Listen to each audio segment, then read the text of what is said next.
Okay yung Bible, magbukas tayo muna sa 1 John chapter 5, 18 to 20. So yun po ang ating pag-uusapan po ngayon.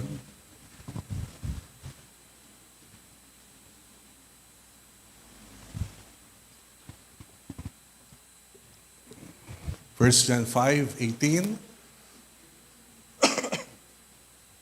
So in God through Christ, no? In God through Christ. So yung ating pag-uusapan po. We know that everyone born of God does not continue to sin. The one who was born of God keeps him safe, and the evil one cannot harm him. Verse 19. We know that we are children of God, and that the whole world is under the control of the evil one. We know also that the Son of God has come and has given us understanding, so that we may know him who is true, and we are in him who is true, even in his Son, Jesus Christ. He is the true God and eternal life. Can we include verse 21? Sorry. Verse 21. Dear children, keep yourselves from idols. Okay, so ito yung mga pangungusap ni Apostol Juan sa mga mananampalataya. At makikita natin mula sa talatang ito, na una muna, let's look kung paano ang mundo ay nasa ilalim ng pamamahala ng masama, ng kaaway. In verse 19, pwede ba natin balik yung verse 19? We know that we are children of God and that the whole world is under the control of the evil one. So yun yung tinatalakay natin, di ba? Kung paano ang kaaway ay kumikilos, naghahari sa daigdig na ito, na meron siyang pamamaraan, meron siyang mga ranggo, para sa ganon ay mapamahalaan niya ang daigdig na ito. So sabi dito sa talata, the whole world is under the control of the evil one. So this is the perspective, yung pananaw ng mga mananampalataya, ng mga Hudyo lalo na ang mundo ay masama, at ang kaaway ang naghahari sa daigdig na ito. So ito yung isang pananaw na pagkaunawa, di ba, na magmula pa ng lumang tipan hanggang sa kapanahonan na ito, makikita natin kung paano ay naghahari ang kaaway sa kabuuan ng daigdig. So sa Pilipinas, paliitin natin ng konti, kung paano sa Pilipinas ay naghahari ang kaaway. Sa Cavite, kung paano ang kaaway ay naghahari. Sa Dasmariñas, kung paano ang kaaway ay naghahari. Sa iyong barangay, kung paano ang kaaway ay naghahari.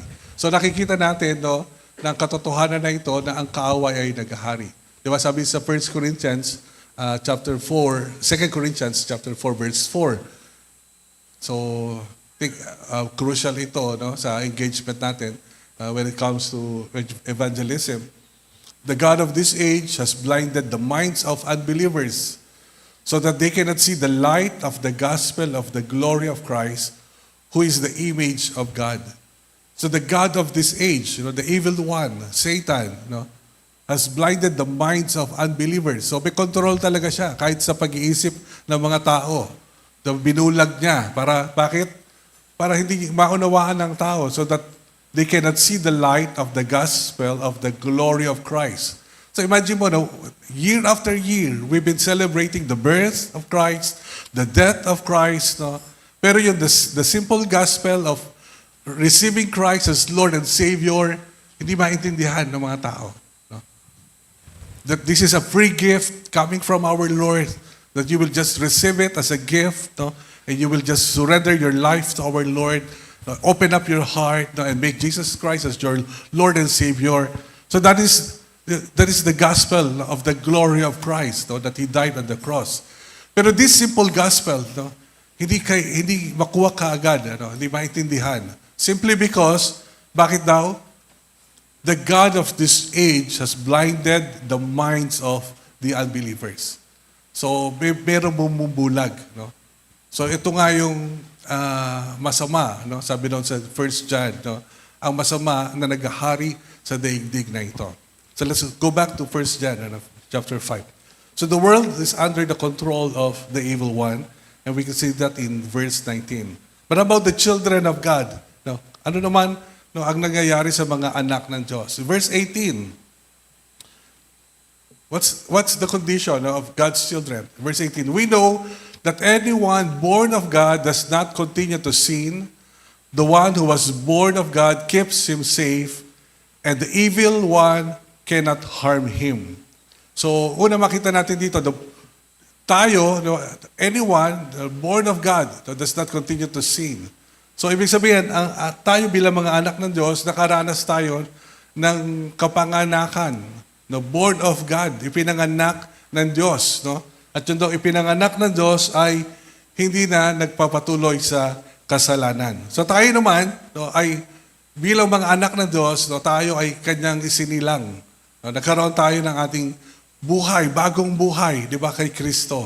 No, na dati nandun din tayo sa kadiliman, dati nandun din tayo sa pagkabulag, no, dati nandun din tayo sa paghahari ng kaaway, pero ngayon, we are already born of God. No?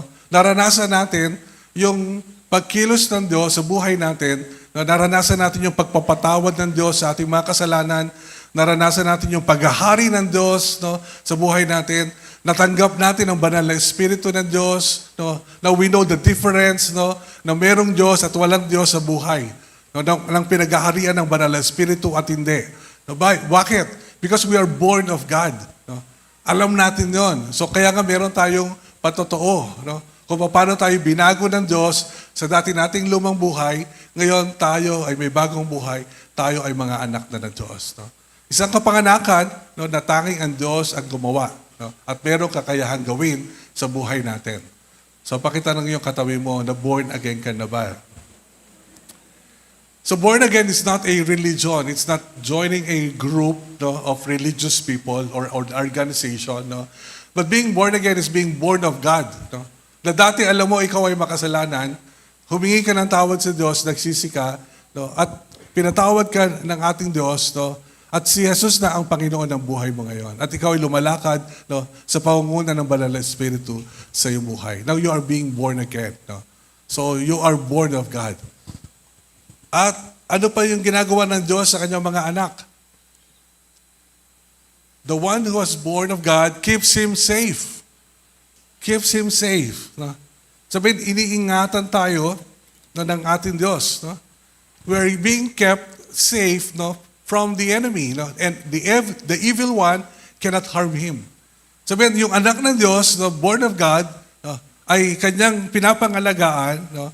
At yung kilos ng kaaway ngayon, na siya naghahari sa mundo, na siya dating bumulag sa atin, ay meron na tayong proteksyon. No? Hindi na tayo maari daw po nasaktan. No? Hindi na tayo maaring gapiin ng kaaway sa buhay natin dahil tayo ay iniingatan, pinoprotektahan, no, ng Diyos natin. You know, yun yung napakaganda sa buhay ng isang mananampalataya. No? We are being protected now, no, by our God Himself, no, against the evil one. So, merong labanan, no, merong kaaway, katulad ng mga pinag-uusapan natin, di ba? Pero tayo mga anak ng Diyos, protektado laban dito. No, protektado. Of course, may bahagi tayo, no, katulad ng last Sunday at 2 Sunday natin pinag-usapan, di ba? That we are to wear the armor of God as God's children. Kailangan suot natin yung baluti natin. No?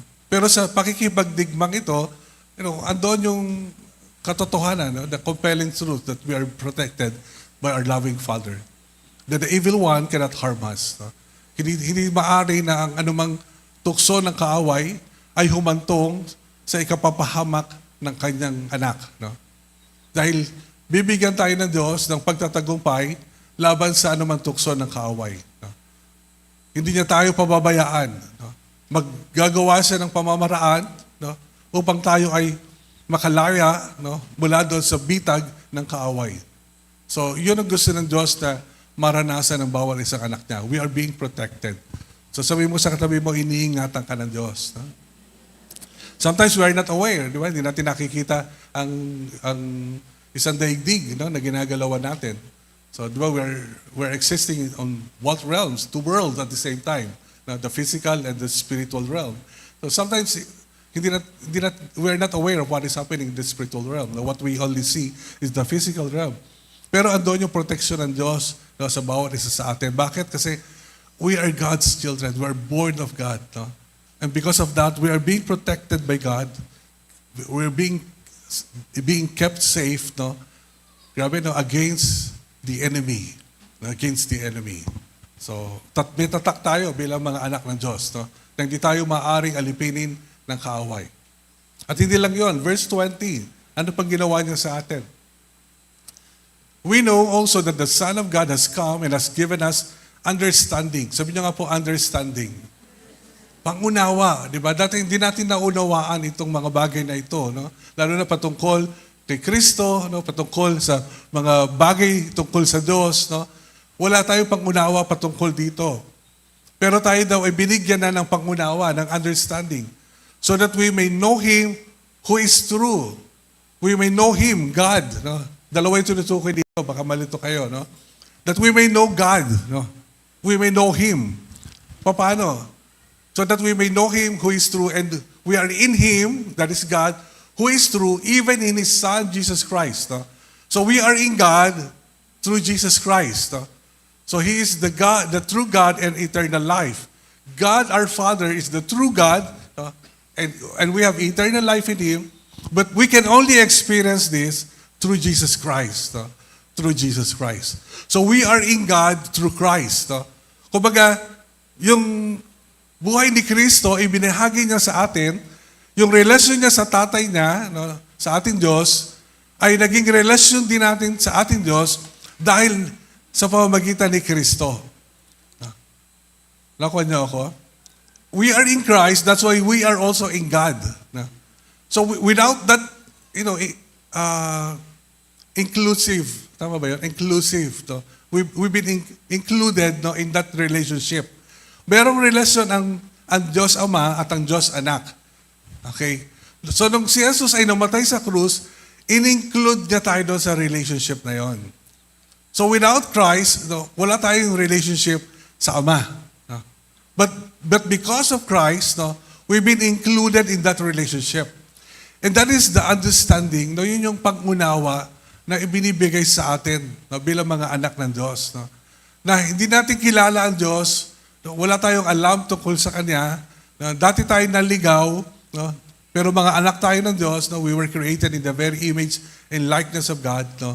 At sa pamamagitan ni Kristo, nabalik tayo sa Diyos, no? Sa tatay natin.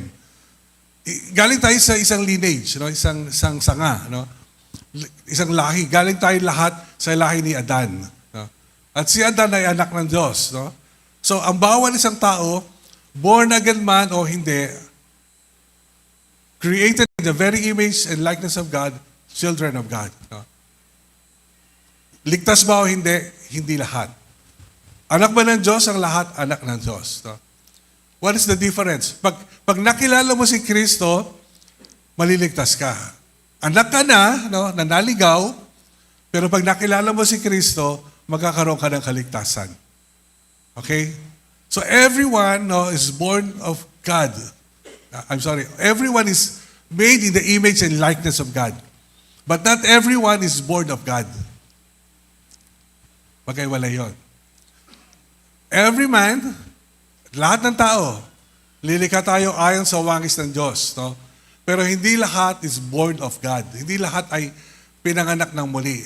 No? Ayon sa pagkilos ng Diyos sa buhay natin sa pamamagitan ni Kristo. Malinaw ba yun? Is it clear? No? So, hindi lahat, no, ay born of God. But everyone, no, is born in the image and likeness of God. Okay? We were all children of God. No? Since then, kahit tayo lahat ay anak ng Diyos, no, si Kristo ay naparito para ibalik tayo sa tatay natin. No? Ibalik yung relasyon. Kumbaga, lahat ng tao ay anak ng Diyos, no, pero naligaw. No? Naligaw at saan patungo? Sa kapahamakan, no? Sa kamatayan. Pero anak ng Diyos, no? Dahil lilikha ayon sa kanyang wangis. Pero naparito si Kristo para yung mga anak ng Diyos na naliligaw, no, ay muling makabalik sa ating malilikha, no, sa ating Ama. No? So sa pamamagitan ni Kristo, ngayon ay maaari na tayo makabalik. So we are to know Him and be in Him, no? By this understanding. Makikilala natin siya no, at makakasama tayo, no, sa Kanya, no, sa pamamagitan ni Kristo. So yun yung ating Diyos, no? Okay, ano yung makikita natin ng mga katotohanan dito? So the world is under Satan, but we are in God. So all this creation, no, ang daigdig na ito dahil sa pagkakasala natin, pagkakasala ng mga anghel ng Diyos, no, na sumuway sa kanyang kalooban din, no, ang pamilya ng Diyos sa kalangitan at ang pamilya na niya dito sa lupa ay nahiwalay sa Diyos sa ating pagkakasala. Kaya ang daigdig na ito, no, ay nasa pamamahala ni Satanas. No? This is under his control. Inagaw niya sa atin, no? Pero ito ay sa atin. No? Pero binabalik sa atin ng Diyos, no? At maaari mo nang maranasan yon, no? Pag nakilala mo si Kristo. So ang daigdig na ito ay nasa kanyang paghahari, pero tayo naman ay nasa Diyos. No? Tayo ay nasa Diyos. Kaya nga sabi ng ating Panginoong Yesus, no, bagamat kayo ay nasa daigdig, pero hindi kayo sa daigdig. You are of this world, but you are not of this world. No? So, ibig sabihin nito, we need to be aware, no? We need to be aware that this world is under the evil one, no? Pero we also need to be aware that we are under God. No? Tayo naman ay mga anak ng Diyos. Amen? Pakisabi ulit sa katabi mo, anak ka na ng Diyos, di ba? Okay, pangalawa, the enemy is to harm us, no? Sasaktan tayo ng kaaway, but we are kept safe by God. No? So that's the intention of the enemy. Saktan tayo, wasakin tayo, di ba? Durugin tayo, patayin tayo. No? So kung yun ang kanyang misyon, ang misyon ng Diyos sa buhay natin, ingatan tayo. Protektahan tayo. No? Ilayo tayo sa masama. Kaya nga sabi ni Jesus, di ba, ganito kayo manalangin. No? Hilingin nyo sa Ama, no? Ilayo kayo sa masama. No? Bakit? Kasi God, our Father, wants us to be protected. No? Gusto niya, no, na maprotektahan ang buhay natin. You know, I think that is one step, di ba? Our first step. If you want to be protected against the enemy, lumayo ka, di ba? Lumayo ka saan ang kilos ng kaaway, anong ginagawa ng kaaway. No? Huwag kang lumapit. No? Huwag mo nang panoorin. No? Huwag mo nang sundan, di ba? So, huwag mo nang ituloy. So, why? Because we are being protected by God. Gusto ng Diyos na tayo ay maingatan niya laban sa kaaway. And number 3, there are false gods, or idols. That's why I included verse 21. No? But we know, no? We already knew, no? The true God. No? There are idols, no? There are false gods. But as Christians, now we knew who is the true God. No? Alam na natin kung sino ang totoo. No? Kung sino ang totoong Diyos. So sa mundong ito, no, mayroong mga nagpapanggap, no, ng mga Diyos. No? May mga gusto na kuhanin ang buhay natin, pagharian ang buhay natin, gabitin ang buhay natin ayon sa kanyang kagustuhan. No? Hubugin din tayo, no, ayon sa kanyang itsura. No? Ang mga kampo ng kadiliman, di ba, ay kawangis din ng kaaway. Gusto rin likhain, no, ayon sa wangis, no, ng kaaway. Pero ang mga anak ng Diyos, no, ay gusto naman ng Diyos na maging kawangis tayo niya. No, maging kawangis tayo niya. So, merong mga maling Diyos, no, pero ngayon kilala na natin kung sino ang totoong Diyos. No? Kilala na natin. Kilala mo na ba kung sino ang totoong Diyos? No? What does it mean? Di ba? Pag kilala mo ang totoong Diyos, so alam mo na, di ba, kung sino, ano, ang susundin mo, no? Sino ang pag-aalayan mo ng buhay, no? No? Kanino ka, di ba? Susunod, no? Pagkilala mo na kung sino ang totoong Diyos, no? So, at maganda rin dito, napipili mo na, di ba? Okay, sa kalaban yan, sa kaaway yan, huwag natin gawin yan, di ba? So, huwag na nating ipagpatuloy kung ano man yung ginagawa ng masama na pangit, no, na sinisira niya tayo. Pero ang gawin natin, di ba, lumago tayo sa relasyon natin sa Diyos, makilala pa natin ang Diyos sa buhay natin, ang isang totoong Diyos, no, na nais na makilala natin siya, no, para sa gayon, pag nakilala natin siya, this is relationship, di ba? Maranasan natin yung kanyang katotohanan, maranasan natin yung kanyang kapangyarihan, no, maranasan natin, no, yung pamumuhay ayon sa kanyang mundo, no? Sa kanyang mundo bilang isang Diyos, no, na makapangyarihan. Di ba? Yan ang gusto ng Diyos sa kanyang mga anak. No? Makapamuhay tayo sa kanyang tahanan, no, na nararanasan ang kanyang kalooban, no, nararanasan ang kanyang pamamaraan, nararanasan ang kanyang kapangyarihan, no, bilang ating Diyos, no, totoong Diyos, no, na ating nakilala. So yun ang ninanais ng Diyos para sa atin. So sa mga katotohanan ito, no, sa panahon natin ngayon, napakahalaga, no, na patuloy natin, no, na mapanghawakan ng mga katotohanan bilang mga anak ng Diyos, no, sa ating kapanahunan. Sa pamagitan lamang nito, no, hindi tayo mabibihag ng kaaway at hindi tayo madadala ng kaaway, no, sa agenda niya, sa gusto niyang gawin. No? So, at naunawaan mo kung ano ang sitwasyon, no, na nangyayari. Naunawaan mo kung bakit naghihirap ang paligid, no? Kung bakit pasama ng pasama, no, ang paligid natin. Naunawaan mo bilang isang anak ng Diyos. No? Naunawaan mo kung bakit may giyera. No? Naunawaan mo bakit tumataas ang mga bilihin. No? Naunawaan mo bakit humihirap ang buhay. Bakit? Kasi ang Diyos ng daigdig na ito, no, ang nag-ahari sa daigdig na ito, no, para gawin ang kanyang kagustuhan. Pero naunawaan mo rin, no, na sa gitna ng daigdig na ito, ay may mga pinili ang Diyos na kanyang mga anak, no, para sa kanyang paghahari. At ang mga anak na yon na kanyang pinili, no, sa daigdig na ito, para sa kanyang paghahari, no, ay kanyang binigyan ng isang bagong buhay, bagong kapanganakan, at iniingatan sa gitna ng kadiliman ng daigdig na ito, pinuprotektahan. No? Kaya anumang salot o anumang taghirap, no? Anumang kahirapan na dumating, anumang no, kasamaan na dumating sa daigdig, alam mo na ikaw bilang isang anak ng Diyos, no, iniingatan ka niya. At alam mo na tama ka, no, dahil pinaunawa to sa iyo ng Diyos, no, binigyan kanya ng pangunawa, understanding. No. Mamuhay tayo bilang mga anak ng Diyos na may pangunawa, no, na mayroong understanding. No. Napakahalaga nito sa panahon natin ngayon. No, kung hindi nyo pa naunawaan, yung pinapaunawa ko.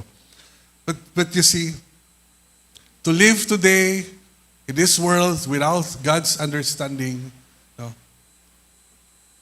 matatalo na tayo ng kaaway. We are already defeated. No? Talo na tayo. But if you have that understanding that yes, no, kahit na ganito ang mundo, pero anak ako ng Diyos, no? Iniingatan ako ng Diyos, may magandang plano ang Diyos sa akin, no? Safe ako sa kalaban, no? May gagawin ng Diyos sa buhay ko. No? So, siya ang totoong Diyos at siya pa rin ang mananalo sa uli. No? Siya pa rin ang magtatagumpay. At sa Kanya ako, no? At sa Kanya ako susunod. At sa Kanya, no, sa Kanya ako maglilingkod. So, nagkakaroon tayo ng pangunawa, no, kung paano tayo mamumuhay, no, sa panahon natin ngayon. Amen? So, pagkatapos natin ngayong linggo, iba na namang itsura ng mundo. Bawat linggo. Di ba? Napansin nyo ba? Sunday after Sunday, pag-aalis natin dito, iba na naman itsura ng mundo. Pagbalik natin, no, sa Sunday, then we will gather again, we will worship, di ba? Praise the Lord. Pero paglabas natin, iba na naman ang mundo, no? Then we will go back here, we will worship. You know, this week, the world, yung mundo na naman, iba na naman. No? Meron na naman idadagdag, may ipapatong, meron na namang iduduktong ang kaaway, no, para sa kanyang paghahari. So we might be winning the whole, every battle. We might not be winning, no? But we know that the whole war, yung buong digmaan, nanalo na tayo. Amen? We might lose a battle, no? But the whole war is already won. No? No? Yung mga digmaan, maaaring mayroong panahon na natatalo tayo. Pero yung buong labanan, panalo na tayo. Sabi mo sa katabi mo, panalo na tayo, kapatid. Nagtagumpay na ang ating Panginoon. So, masarap, no, na sa panahon natin ngayon, This is exciting times, no, for the Christians to live. Yeah? Excited ba kayo na mamuhay ngayon? It's exciting times, no? Kasi, you know, we've been waiting, no, to shine. We've been waiting, no, to be used by God, you know. And God, right now, no, is, you know, He's using us, no. He's putting us in this arena, no, so that we can shine as God's children. Masarap mabuhay sa panahon natin ngayon, no. Kapag dumidilim ang paligid, no, lalo tayo nagliliwanag. No. Amen? So, pag dumidilim po ang paligid, kahit na ang liit-liit ng liwanag mo, mas nagliliwanag ka. No, pag diliman nyo to, itong lugar na to, yung mga malalabong ilaw dito, mas nililiwanag po yan. No. Ganon din po ang anak ng Diyos. No. Habang dumidilim ang paligid, mas lalo tayong nagliliwanag. Kahit na aandap-andap na lang yung liwanag mo, you will be surprised, no? That God can still use you. That God can still speak through you, you know? That God can still use you as His channel, no, in this darkness. So congratulations, no? Dahil anak tayo ng Diyos. Sabi mo sa katabi mo, congratulations, anak ka ng Diyos. No? So we are in God, no, through Christ. No? Through Christ. So salamat kay Kristo sa Kanyang ginawa para sa atin. Amen? So palakpakan ka natin ng Panginoon para sa Kanya. No? Papapuri, pasasalamat.